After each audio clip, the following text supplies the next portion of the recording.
Ladies and gentlemen, you had been connected to... Ladies and gentlemen, good day and welcome to Q3 FY2024 PDS earning conference call.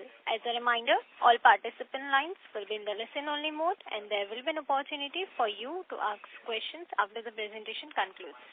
Should you need assistance during the conference call, please signal an operator by pressing star, then 0 on a touch-tone phone. Please note that this conference is being recorded. I now hand the conference over to Mr. Diwakar Pingle. Thank you and over to you, sir. Thank you so much, Muskan. Good afternoon, good morning, everyone, depending on the geography of London town. I welcome you all to the PDS Limited's Q3 and 9-month FY24 earnings call.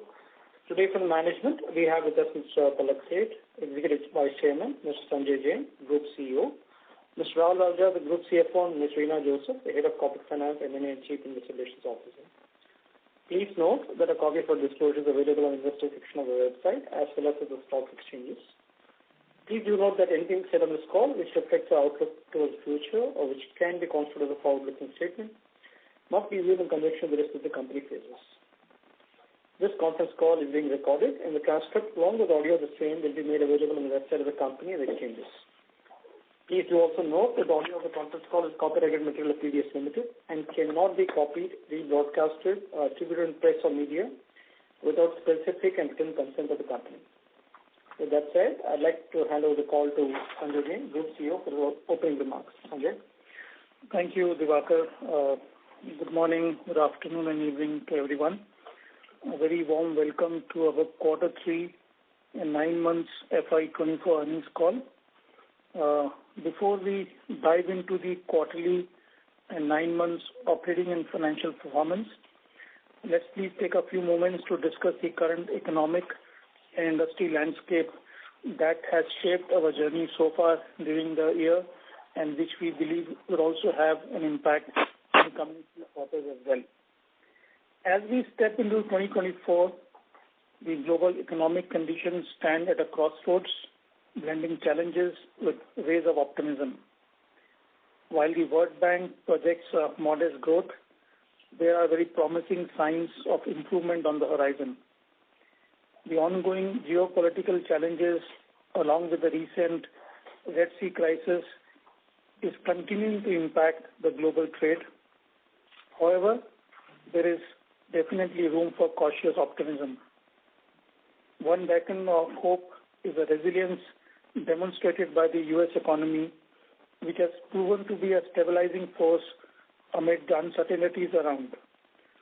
Furthermore, the inflation rates are gradually aligning with the central bank's targets worldwide, instilling confidence in the economic stability. The potential for interest rate reductions adds an extra layer of positivity, offering the prospect of stimulating the economic activity. With these encouraging factors at play, there is a chance that in the coming months could exceed the expectations, bringing about a more optimistic economic outlook on a global scale. Overall, the industry will continue to see some demand headwinds, but our discussion with our clients is suggesting a revival in demand is definitely there in the coming few quarters.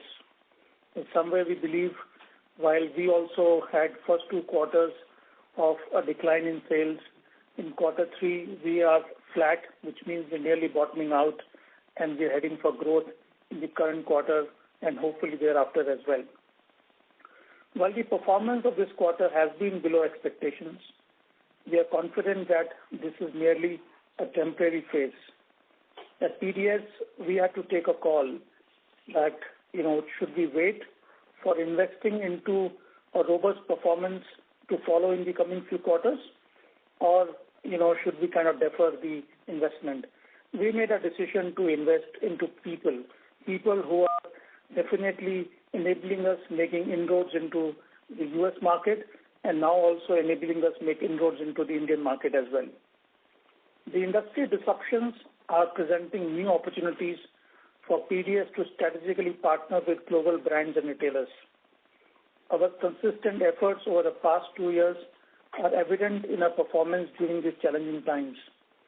the introduction of new service offering, namely sourcing as a service and tech-data design group, has effectively helped us mitigate the industry decline. We are pleased to report significant progress in both our sourcing as a service and agency businesses, with 9 months of GMV for these business models recording 260% and 90% growth respectively. In the sourcing as a service model, our GMV has surpassed $350 million for the first 9 months of FY24, which I just mentioned is a 260% growth over the same period last year, and the agency business clocking 118 million GMV in the first 9 months, a growth of about 90% over last year, reflecting robust performance in market demand. And therefore, this performance was giving us an assurance and confidence that we should continue to keep investing, into our efforts into U.S. market and Indian market, and it's a matter of time that this will start giving us results.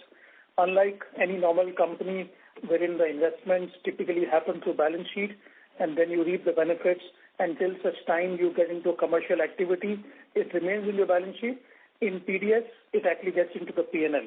So therefore, when we are bringing senior resources, which actually happened, in terms of quarter 3, wherein when you observe an employee cost increase, from our perspective, that is an investment that we are making for winning business into U.S. and Indian market.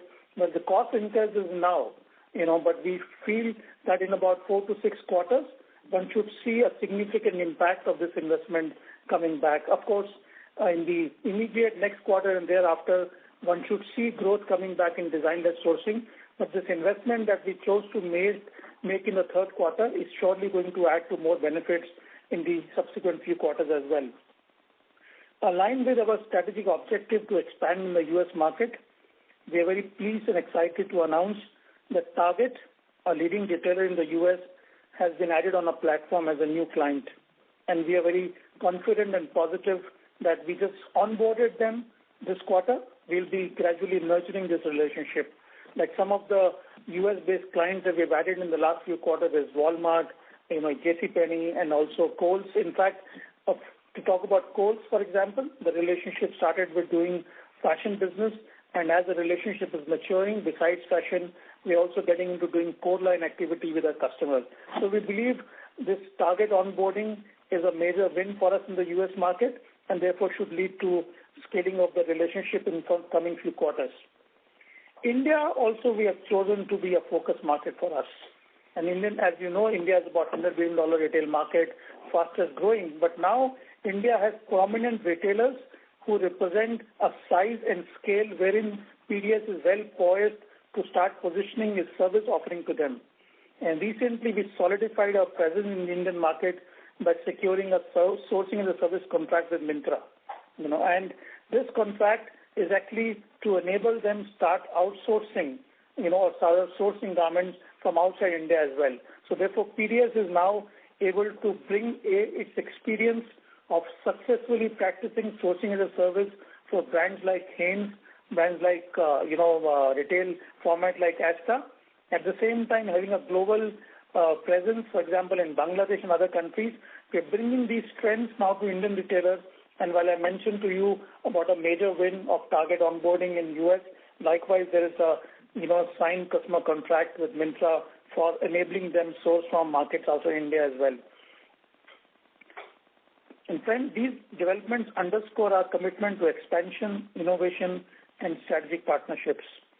We remain focused on delivering value to our clients and leveraging growth opportunities in key markets to sustain our upward trajectory. Therefore, as demand rebounds back across various geographies, our existing businesses will recover. We believe this quarter we should see growth bouncing back, and we stand to benefit not only from the growth of our current ventures, but also from the disproportionate profitable growth of our new ventures. Our confidence in the aforesaid mentioned outlook is evident in the investment we have made in enhancing capabilities, recruiting talent, and somewhere, as I mentioned, this quarter 3 as compared to the previous quarter 2, we made a decision to invest into senior talent to enable us get business in India and US market. We also chose to invest into Sri Lanka, and we believe in the current market conditions, given the global footprint, given our strong financial position, there is an opportunity to get partner factories on board. PDS will continue to be asset light, but we spotted an opportunity to get about a 25% stake in a facility in Sri Lanka, and with an option with us that at the same very, very low valuation that we got, we can actually step up our stake to nearly half in due course of time.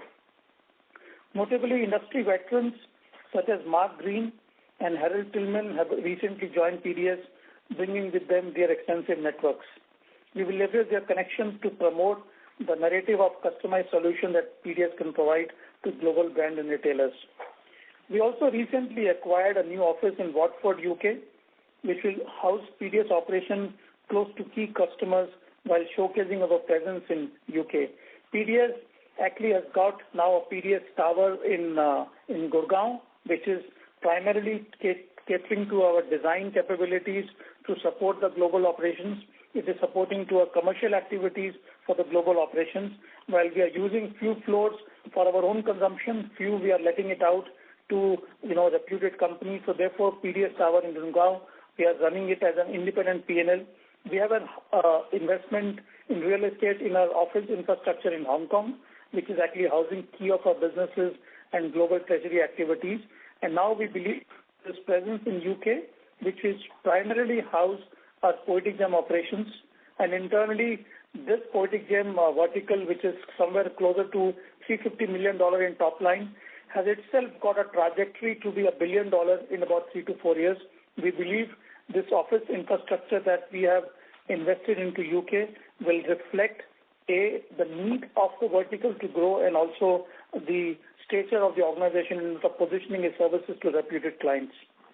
In conclusion, drawing from our 25 years of experience in the industry, we have consistently observed disruptions that often serve as catalysts for new collaboration opportunities.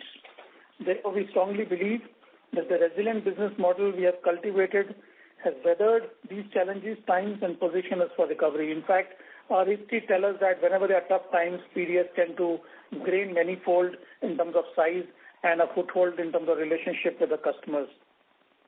With that said, we now pass on the call to our Group CFO, Rahul Ahuja, who will provide an overview of the financial performance for the quarter.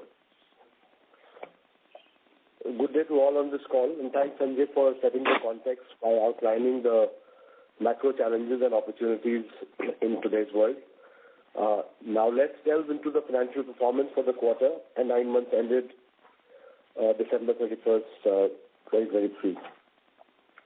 In the first 9 months of this financial year, we reported a top line of 7,157 crores with a gross margin of 20.6%.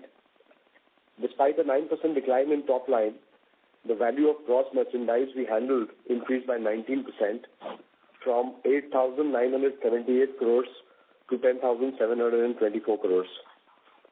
This growth demonstrates our resilience and ability to thrive amidst market disruptions. Our gross margin improved from 16.8% last year to 20.6% in 9 months of FY24, driven by higher margin ventures like sourcing as a service and Ted Baker. Additionally, negotiations within our core design-led sourcing business contributed to expansion of the gross margin. The employee and other expenses costs have shown a year-over-year increase of 22 and 18% respectively. Like Sanjay mentioned, this has been largely on account of the new businesses we have added onto our platform, which is Ted Baker and Gary Weber. And these obviously didn't exist same time last year. Despite demand pressures in the core business, we have refrained from any drastic cost containment measures, as we believe the recovery is around the corner, and we should retain and we need to retain our talent and capabilities to capitalize on this opportunity.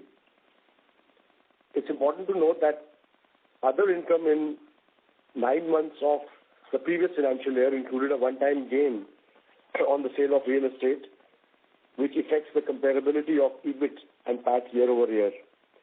Interest costs also rose due to an increase in the average base rate, which is SOFR, from 2.62% to almost double at 5.23% this year.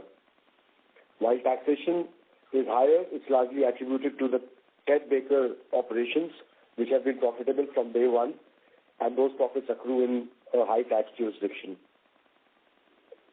Coming to the performance during the quarter, we clocked GMV of 3,868 crores versus 2,950 crores last year, translating into a growth of 31%. We arrested the decline we witnessed over the last 2 quarters of this fiscal. That is, in Q1, revenues declined by 10%, and in Q2, they declined by about 16%. In Q3, the reported top line of rupees 2,580 crores is flat as compared to the same period last year. Gross margins in Q3 FY24 increased by 333 basis points to 20.8%, echoing the trends observed in the 9 months. Similarly, increases in employees and other expenses are consistent with year-to-date figures. This translated into an EBIT of 67 crores versus 120 crores reported during the same period last year.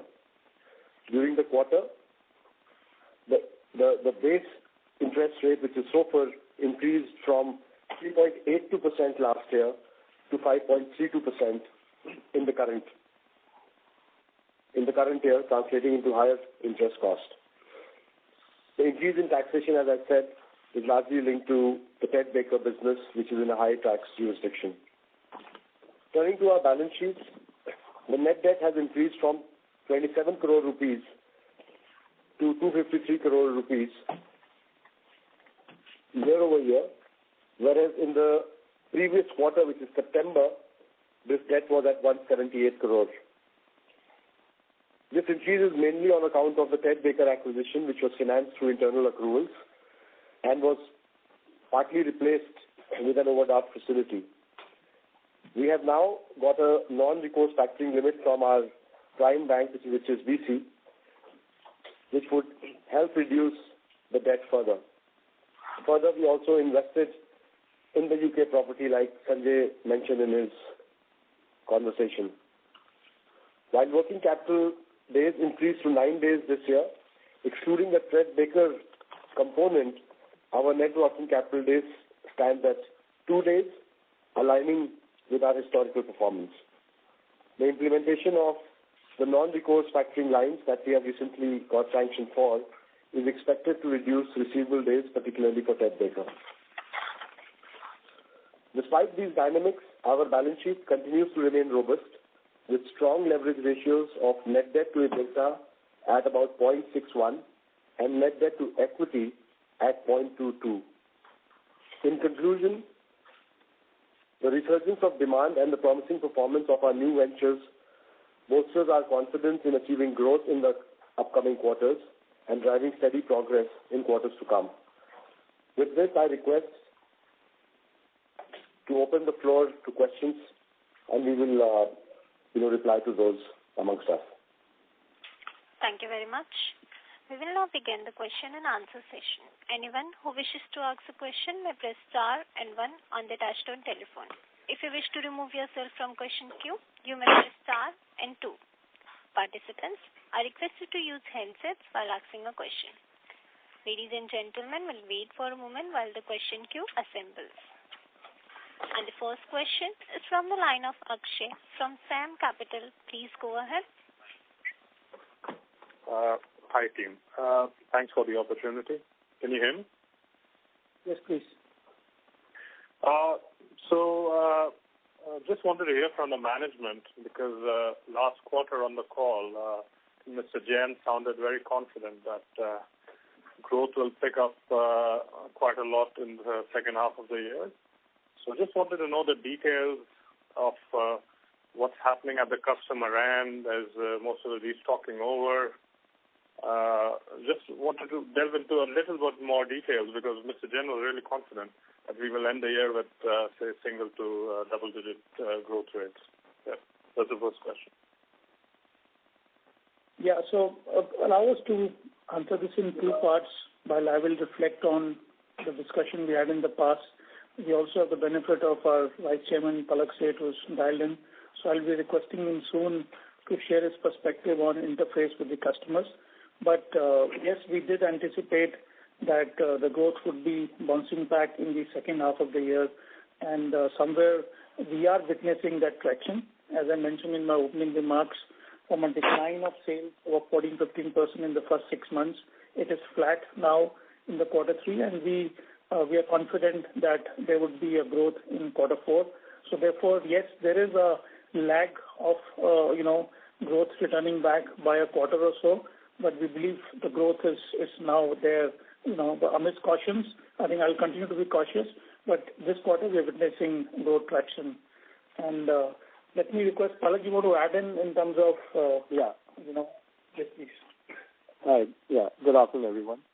So I think, the customers' inventory issues which were there post-COVID in the last year have more or less been taken care of, and this Christmas has been positive for most of the retailers we are working with.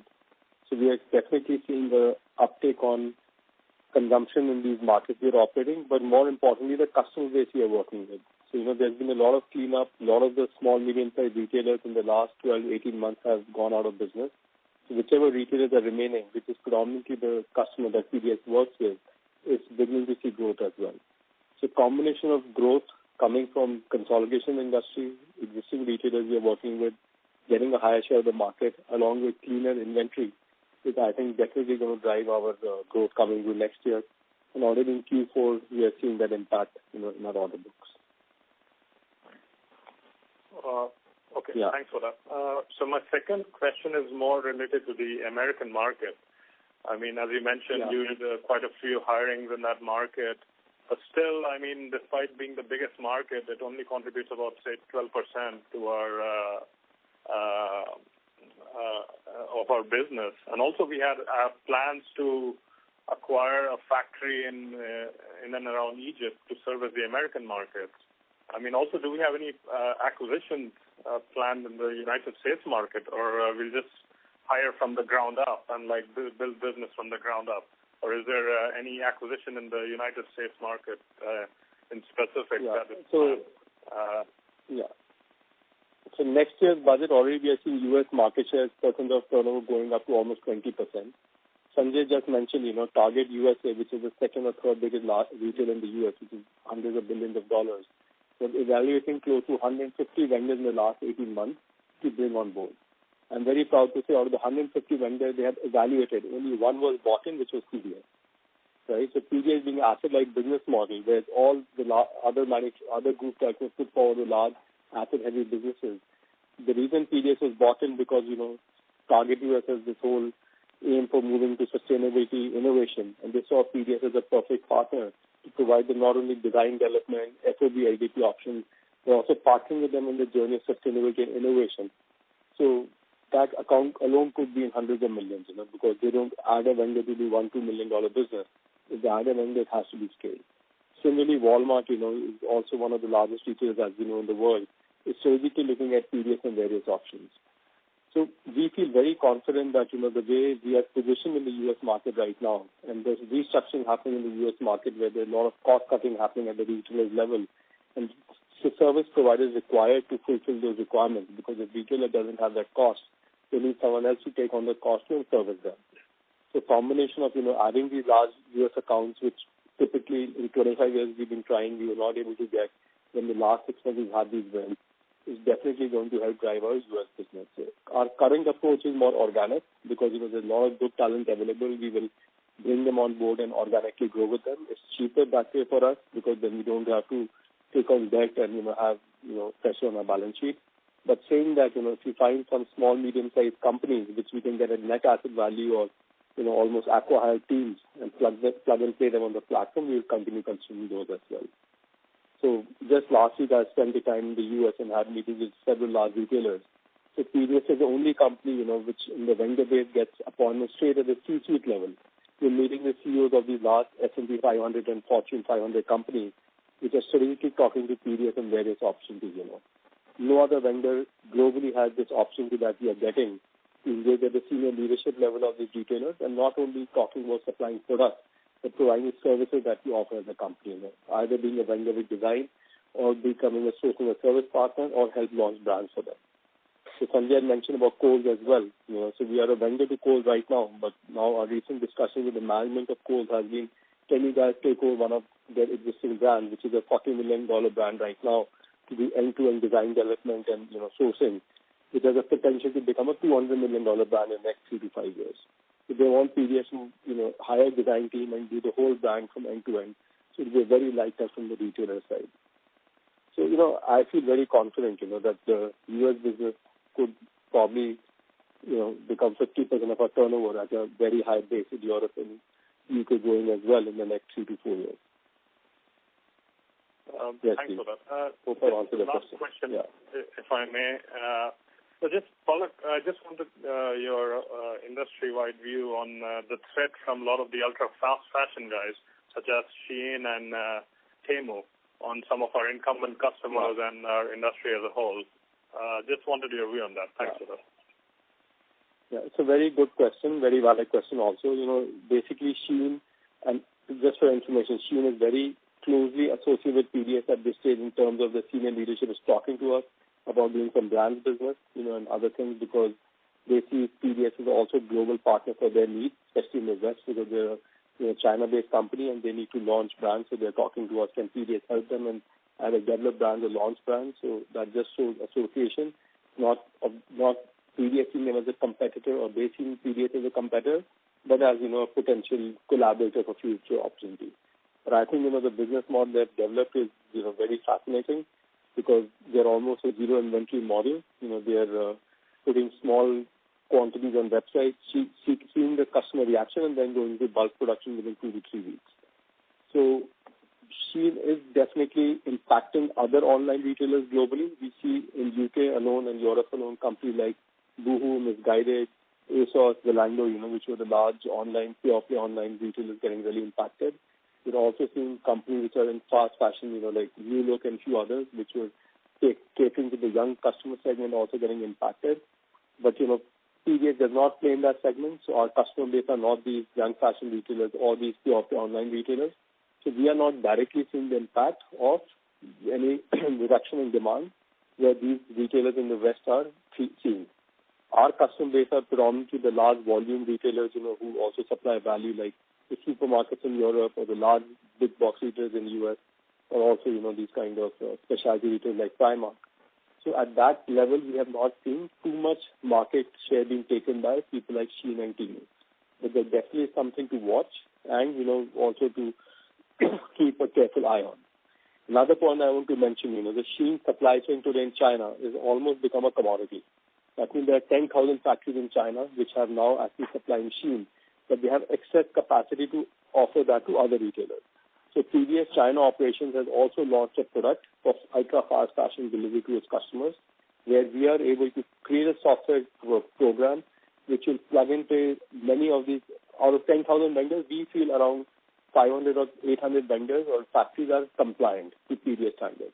So that software platform, taking those 500 or 800 factories, we're still evaluating the final number that fulfills our compliance requirements, can be onboarded on PDS platform to provide the same sourcing that Shein gets for its direct-to-consumer business for PDS to offer to its retail partners as well. So we are piloting that with one Indian retailer to begin with, but also some of the European and US retailers we started showcasing this as a product. So, yes, there is some disruption, but actually Shein reached out to PDS to collaborate. So that gives you just some perspective as well. Thank you. The next question is from the line of Pritesh Chheda from Lucky Investment. Please go ahead. Yeah, thank you for the opportunity. Sir, from your initial slides of the presentation where we have given the GMV, so is it fair to assume that these new models of software as a service and agency business is where there is this whole interplay between revenue and GMV? So had you not done, let's say, the SaaS or the same clientele, if you had not done the SaaS or the agency business, then the GMV would be a part of your revenue, being the, let's say, design, sourcing on design or pure sourcing. That's how we should interpret this? Yeah, I think if I understand your question rightly, we have reported for 9 months ended December 23, 10,724 crores of GMV. Yeah, and the revenue from sale of goods is about 6,829 crores, and there's other operating income of 327. So revenue is 7,517. And now, specifically to answer your point, the agency sales have been 982 crores for the 9 months, and the source, which is, we said, is about 90% growth over the same period last year. The sourcing as a service, the sales are at 2,912, which is the GMV that we handle, a growth of 262%. So on the 981 of agency, on the sourcing as a service of 2912, it is an average 4 to 5% that we get, if that gets booked into our revenue. So therefore, to answer your question, this is a difference of 38 crores in the GMV and in the revenue for the 9 months period. Okay. And the same way when we look at the GP number, so you have a gross profit, so though your revenue decline of 9% is there, but your GP has grown in 9 months and GP has grown in the quarter 3. So now that's a function of the fact that the SaaS and the agency business has grown, which wouldn't have the revenue, but only would have the GP or the profitability element to it. Is that interpretation correct, sir? I think yes, partly right. There is Tech Baker that got added, in the current quarter. Current was a full quarter of Tech Baker business, and that is, relatively speaking, a high gross margin business. That is one factor to gross margin enhancement. And yes, secondly, for me, both the sourcing as a service and agency business are much, much higher gross margin business. And whatever pretty much is the revenue actually gets folded into gross margin. Yes, partly what you said is the reason, partly Tech Baker is the reason. Okay. My second question is, sir, with respect to your, operating profitability, a lot of the GP has got consumed in, two heads, the other expenses and the employee. I heard your comments about your people increase in US and Indian market. But if you could just give a little bit more elaboration in terms of what kind of teams you have increased, because the increase as a percentage of sales in both these heads is fairly high. So we need to understand that part. And second, you were running your business earlier at about, let's say, 3, 4, or between 3 and 4% EBITDA margin. And at that time, the cost of borrowing in the system was, less than 1% or, 1.5%. Whereas the margin is still the same, but the cost of borrowings have gone up. For the same business, the ROEs become different. So how should we now interpret your business considering the cost of financing? So these are two different questions. Yeah. So I think on the first one, both Palak and I would, because besides giving the names, I want to make the use of benefit of Palak being there in terms of the utility and the value that people are adding. But firstly, on the number bit, on the first part, I think if I have to attempt, for example, our, there is approximately between the quarter 2 of this financial year and the quarter 3 of this financial year, there is approximately about 60 to 70 crore element of cost increase that has happened, and nearly about 12 to 15 crore is in the other expenses, and the remaining 45 crore is in the employee costs. So that's the increase that has sequentially happened. And I think in the other expenses, there is a bit of travel, that has gone up because we are increasing our engagement with the customer. You should see as a part of investment. That is what I mentioned. And other expenses are 77 in Q2 versus 191 in Q3. I think somewhere a midpoint is a sustainable level as we go ahead. And I'm giving you answers more on Q2 versus Q3 because that is more like to like as compared to same period last year. Because same period last year, Tech Baker was not there. Same period last year, Gary Weber was not there. But Q2, Q3 are comparable. So therefore, in the other expenses, from a 176 to 191, somewhere closer to that is a sustainable level. Employee cost increase from Q2 to Q3 of about 45 crore. I would tend to break it up in three parts. There is an element of about 3-4 crores, which is the wage increase that nearly happened for a month in quarter 3 in both our factories in Green and Progress. And it takes a while for us to pass it on or engage with the customer. When you engage with the UK and European customers, which is predominantly the ones that are occupying the two factories, one see a decent possibility of passing it on. But it's a bit of lag. In the month of December, I had a 4 to 5 crore of element of that. Then there is an element of about 8 to 10 crores. Typically, whatever is the performance of last year, we make our best estimation wherever feasible, and we try and book for the incentives of people. But you always have some lag, in terms of what you accrued and what you actually pay. There's an element of about 10 crores of incentive in that, which is a one-time that happened, because of the high profitability. As I said, we make our best estimation to accrue. But then there is a large element of about, 25 to 30 crore, which is pertaining to the new people that we have actually got on board. And that is where, before we go to the second question on finance cost, so this 25 to 30 crore that has happened because of the new people coming on board, I'm requesting Palak to chime in and give you an insight into who these people are and what are the potential benefits. Yeah. So we've got few very senior industry veterans, have joined PDS recently. A gentleman called Mark Green. He was the director of sourcing for Walmart, for Victoria's Secret, and most recently for PDS. He's with Tommy Calvin Klein. So he's been in the industry 25 years. He just left PDS and he joined PDS to help, look at as a U.S. strategy and help expand and increase our network in the U.S. We have a new board member, a lady called Sandra Campos, again based in New York. She was the president of Centric Brands and for Global Brands Group and some other large U.S. companies, and has extremely strong network in the U.S. at the C-suite with all retailers. So we also benefit from her joining us. Another very strong industry veteran, a guy called Krishanta. He was the CEO of Epic. Epic is one of the large manufacturing groups in Hong Kong doing $700 million. He was there for the last 4 years. Before that, he was in Walmart for the last 15 years. He's also joined our company to help expand our U.S. business and network. So, PDS is finding opportunity with some of the most well-regarded, respected senior industry leaders who have multiple offer letters on their table from various companies globally, choosing PDS as the right company because of our culture, because of our products that we offer, because of the infrastructure and ecosystem we have created, to come and join our business and, help expand our services to U.S. retailers and customers. We also are planning, I think, Sanjay, on the board meeting, we discussed about bringing, one large American brand into India on kind of a wholesale basis, So we have another industry veteran who's a gentleman called Vechi, who's also joining us, to take that large U.S. underwear brand opportunity on a wholesale basis into the Indian market.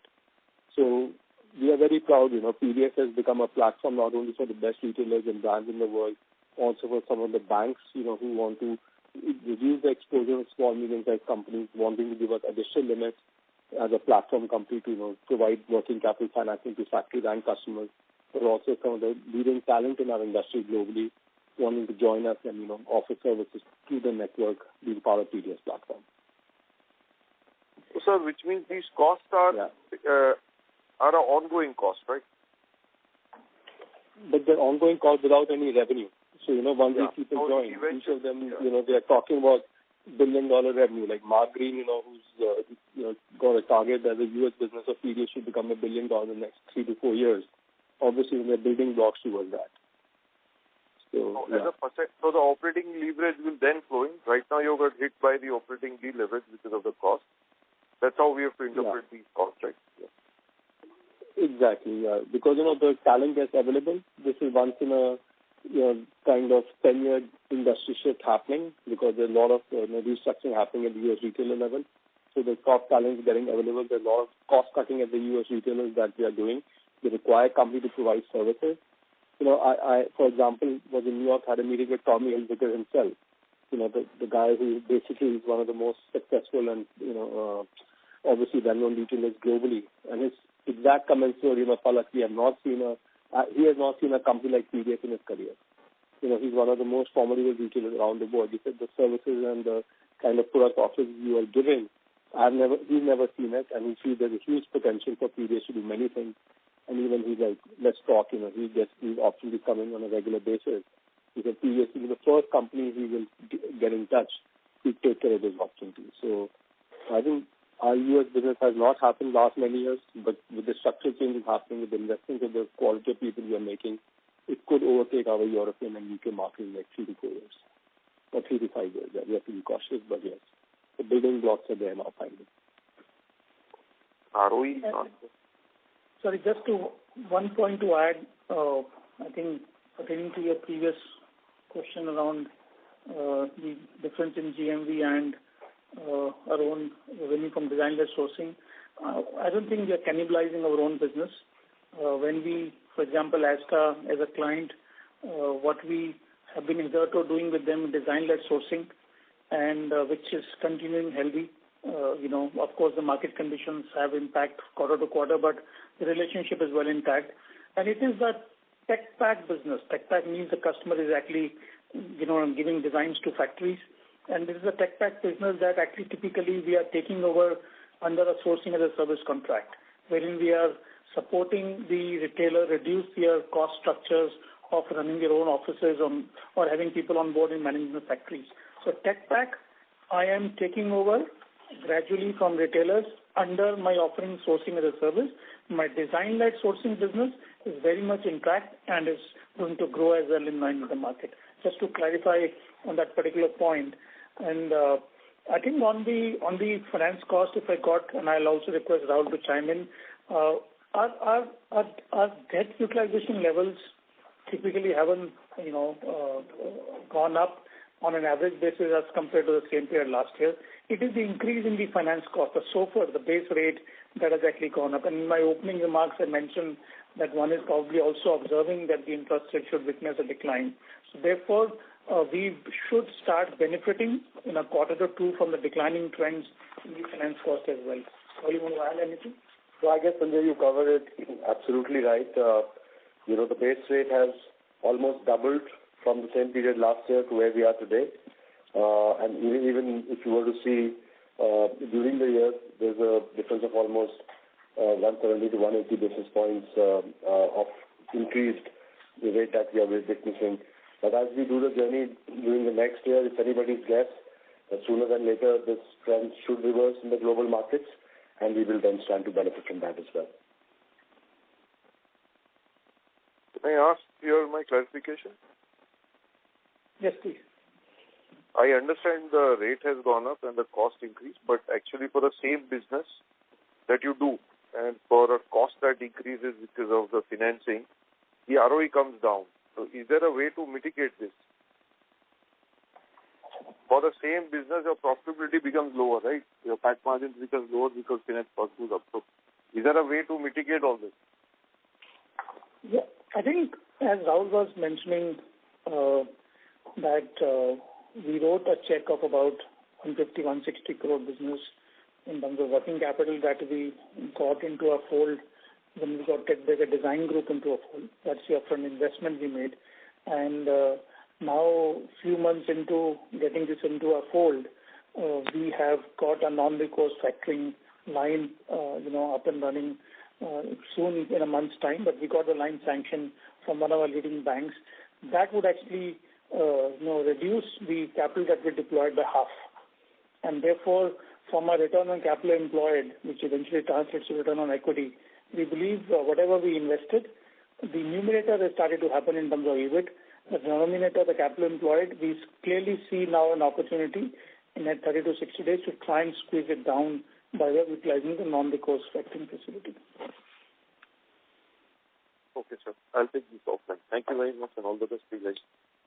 Thank you. Thank you. Ladies and gentlemen, in order to ensure that management is able to address questions from all participants in the conference, please limit your question to 2 questions per participant. Should you have a follow-up question, we request you to rejoin the queue. And the next question is from the line of Rishi Modi from Marcellus Investment. Please go ahead. Yeah, hi, Sanjay. Can you hear me? Yes, please. Yeah, Rishi. Hi. Hi. So, Sanjay, just a couple of questions. Firstly, on the Ted Baker piece, right? So if you could just give us the economics of how it's going in this quarter, how do you envision it going? How much is the GMV, how much revenue, gross profit, what are the costs sitting, fixed costs sitting in there, how much is our capital blocked out there, and how will this flow over the, say, next 1 year or so? So, Rishi, as far as Ted Baker business is concerned, like we have said earlier as well, it's been profitable from day one. The business is largely has two components, which is the wholesale and agency piece, and it's been ramping up well since we got it on our platform around mid of June. We have, in the 9 months period ended December, done about 345 crores of top line in Ted Baker, with a bottom line PAT margin of about 7.1%. As far as the split of the businesses is concerned, it's largely between wholesale and agency. It's largely 50-50. In agency, we get a fee of 10% of the business that goes through us. So we feel that as the market rebounds, it should have a rebound effect on this business as well going forward, and it should perform consistently for us both as far as top line and bottom line is concerned. Okay, and capital employed is concerned, I think Sanjay mentioned that it's actually capital employed is kind of a misnomer because basically what we did was pay for the working capital, which is inventory and receivables, which was around $18 million from our internal accruals. And as our factoring lines get into place, about half of that will be replaced, by the factoring lines. So effectively, the net capital employed in this business from our side, which is working capital, should be about $9 to $10 million. Okay, and what I recently read an article that the retail chain which operates the stores of Forever 21 in I think UK and Europe, right? They have gone under, or some issue has happened between ABG and that retailer. So just if you could give an understanding of what's happening out there. It's Forever 21 or Ted Baker, either of these guys, the retailer has gone into some trouble or some disagreement with the ABG group. So if you can just shed some color out there. I think so just a couple of points. Sanjay, sorry. I think this Ted Baker case study we should present it's Ted Baker, I think, yeah. Investor community. Yeah. In Ted Baker case study on how PDS, what was paid for the asset by the New York IP company, what PDS finally paid for it after without recourse factoring, and what are the bottom line we're expecting and return on capital employed we're expecting on this business.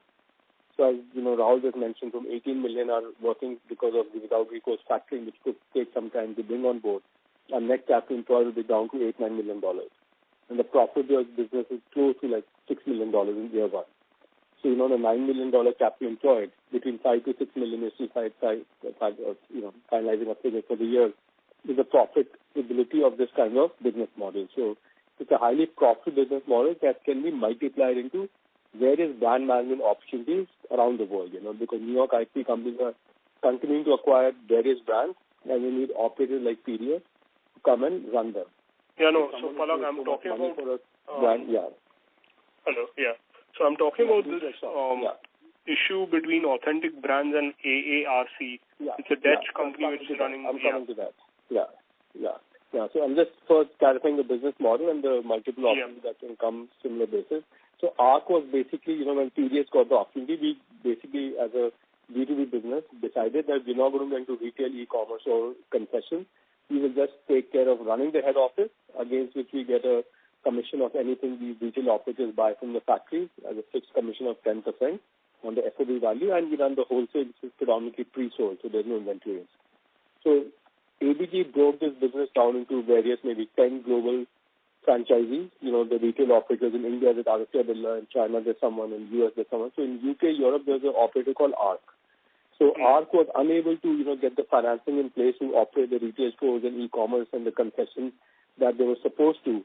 So ABG basically has replaced them and come in themselves as an operator of the business.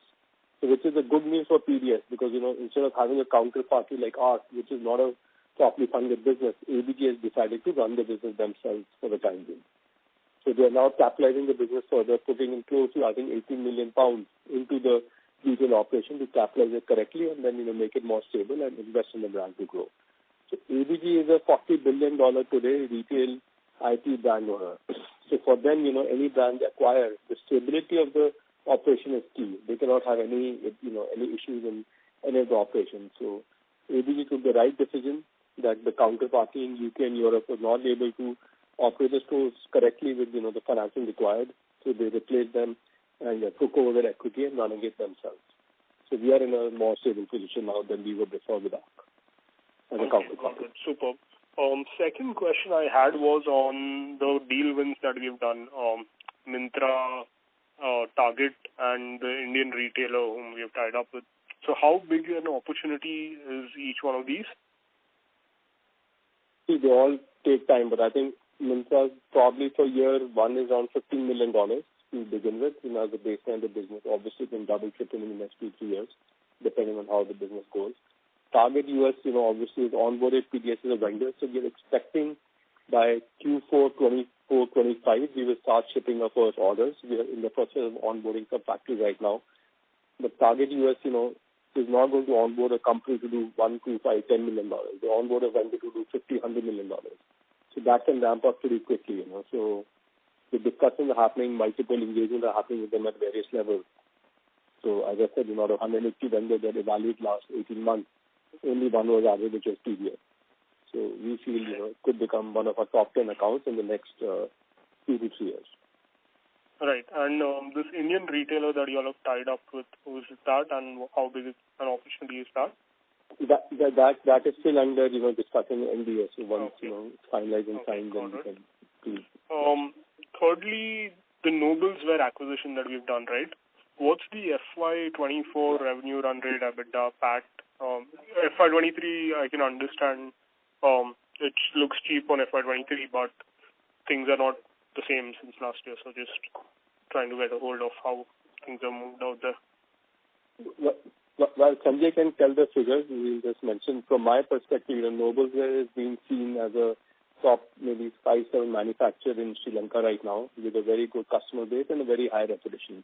So the halo impact on Sri Lanka operation by taking a strategic stake in a company like Noblesware has already added more accounts to our design and sourcing business. For example, Sainsbury, a big UK retailer supermarket, was not currently engaging with PDS. After that acquisition, they've now onboarded us as a vendor, seeing the opportunity of PDS also having some, strategic manufacturing assets. Similarly, Primark, which is obviously one of the largest volume retailers in the world, is under discussion with PDS to basically become the exclusive vendor out of Sri Lanka with a potential volume of $100 million in the next 2 to 3 years. So, all these building blocks we do as a company, taking small strategic stakes in, businesses at a very low value compared to even book value, has a very big halo impact on our overall operation. So coming to the specifics of Noblesware, Sanjay can please mention now. Sanjay? Hello. It was on mute from my end. Yeah. I think, but Palak, you were also touching upon that the ROI for us from such an investment is not just into the factory wherein we are acquiring a stake, also the rub-off effect. Yeah. So, but to answer specifically, we believe current year's profitability of the factory would be under pressure. I think it did an EBITDA of about 15 crore in FY23 and about 11 crore PAT in FY23. And from the current quarter onwards, if I have to paint a picture of next 4 quarters, we believe we should be running the factory almost at the same level.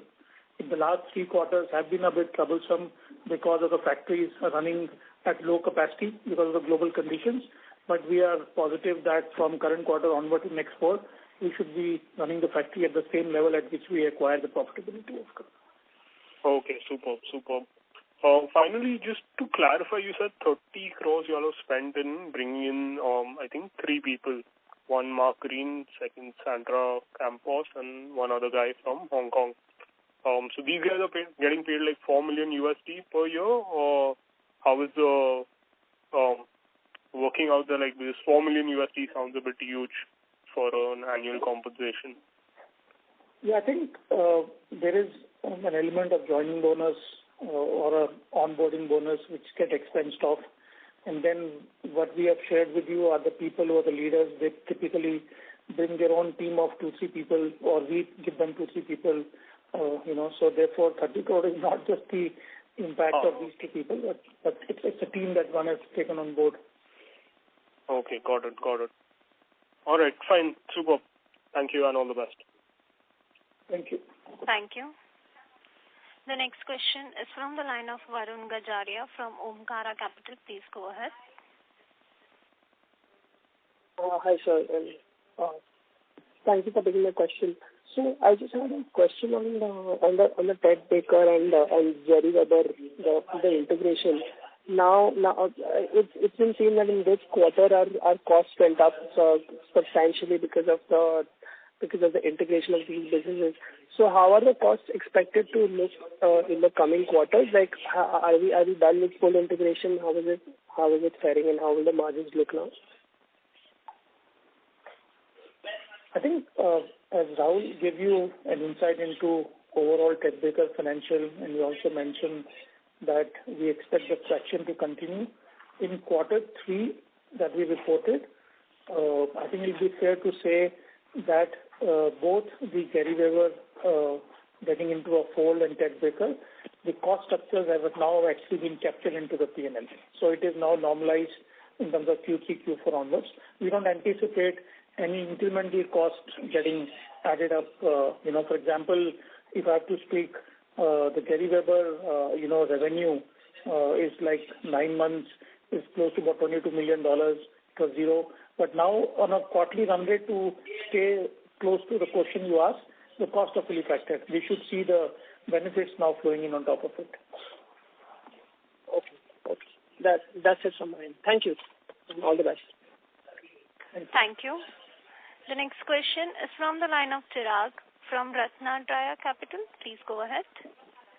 Hi, good evening. Thank you for the opportunity, Sanjay and Palak.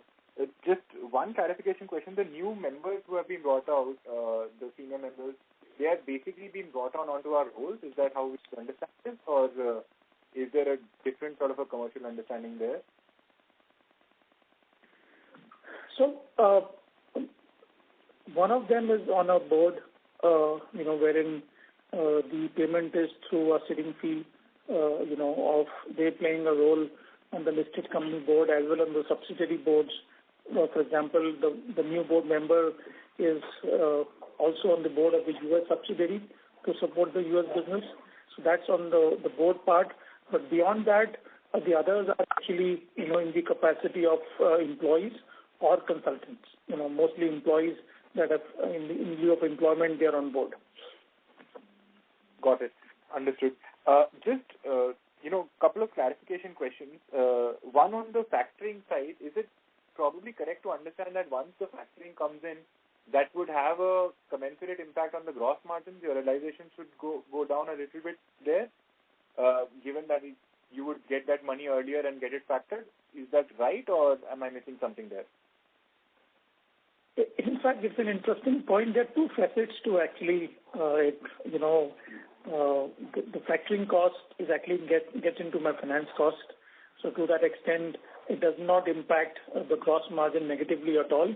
And when I said 2 facets, in fact, there's a potential upside to gross margin because I am able to get factoring money, much sooner, and then I am able to sit across the table with my vendors and pitching for early payment discounts. And to the extent that I am actually able to get EPDs, which are actually much higher than my financing cost, that EPD I get a benefit in the cost of goods sold. It gets adjusted from there. So therefore, increased factoring gives me a leverage to actually negotiate better and therefore improve my gross margins. Understood. So if I just summarize that, essentially the gross debt would go down, finance cost also would come down by a little bit, not by a large amount, but you'll also get maybe some benefit on the gross profit. Is that the 3 effects of the factoring? Correct. The finance cost may partially go up because when I'm availing the non-recourse factoring, then I'm actually, raising money which has a cost. So therefore, finance cost would go up. The capital employed would come down. The debt would come down. And now that I have more money into my account, my flexibility to sit across a table and get an EPD goes up. So gross margin accretive, yes. Capital employed reduction, yes. Finance cost goes up because I'm availing more factoring.